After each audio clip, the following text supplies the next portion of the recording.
এখন এবার দিয়ে দেবো তরকারির সাথে, ভাতের সাথে। তার আগে একটু গরম মশলাটা মেখে নেবো। লাউ আর তার সাথে রুমা কলাই আজকে করবো। রুমা কলাইটা সারা রাত ভিজিয়ে রেখেছি, রেখে সেদ্ধ করে নিয়েছি একটু নুন দিয়ে। আর লাউটা ডুমো ডুমো করে কেটে নিয়েছি। কাটার আগে লাউটা ধুয়ে নিয়েছি ভালো করে, খোসাটা ছাড়িয়ে ধুয়ে নিয়ে লাউ কেটেছি। পাত্র বসিয়ে দিয়েছি, এর মধ্যে আমি গোটা জিরে আর তেজপাতা তেলে দিয়ে দিলাম। ফোড়নটা ভালো করে ভাজা হয়ে যেতে বা গন্ধ বেরিয়ে যেতে আমি তার মধ্যে কেটে রাখা লাউটা দিয়ে দিলাম, ঢাকনা দিয়ে ঢেকে দিলাম। ঢাকনা খুলে ভালো করে নেড়ে দেবো।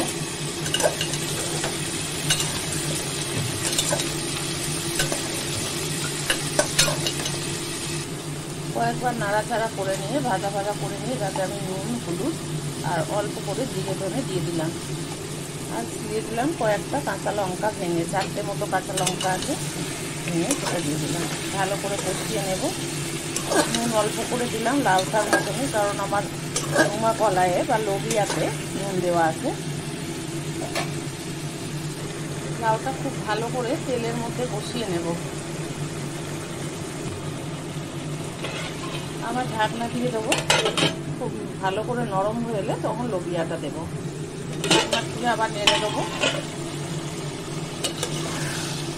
এটা পুরো নরম হয়ে আসা হচ্ছে, এটাকে তেলের মধ্যে ভাজা ভাজা বা কষিয়ে নেব। দেখো পুরো তেল ছেড়ে দিয়েছে। এই সময় আমি রুমা কলাই বা লোবিয়াটা দিয়ে দেবো। লোবিয়াটা জলটা ফেলে দিলাম, প্রেসারে সেদ্ধ করে নিয়ে জলটা ফেলে দিলাম। আর রুমা কলায় নুন দেওয়া আছে, এটা দিয়ে আবার ভালো করে কষিয়ে নেব।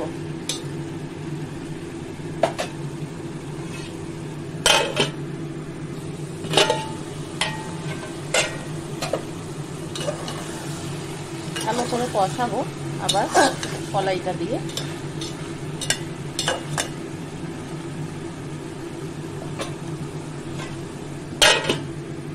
ভালো করে কষানো হয়ে গেছে। এই সময় আমি আর একটুখানি কাঁচা সরষের তেল দিয়ে দেবো, 1 কলা।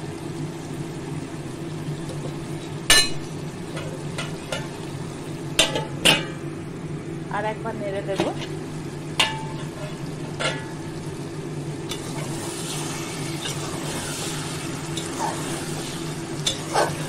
লাউটা পুরো নরম হয়ে যাওয়া পর্যন্ত অপেক্ষা করব।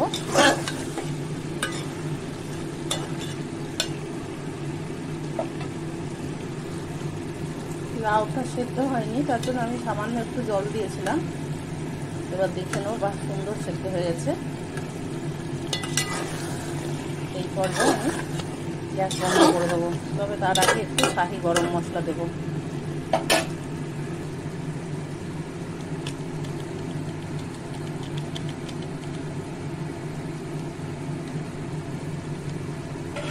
ঢাকনা দিয়ে দেবো, ঢেকে দেবো, ঢেকে দিয়ে গ্যাস বন্ধ করে দেবো।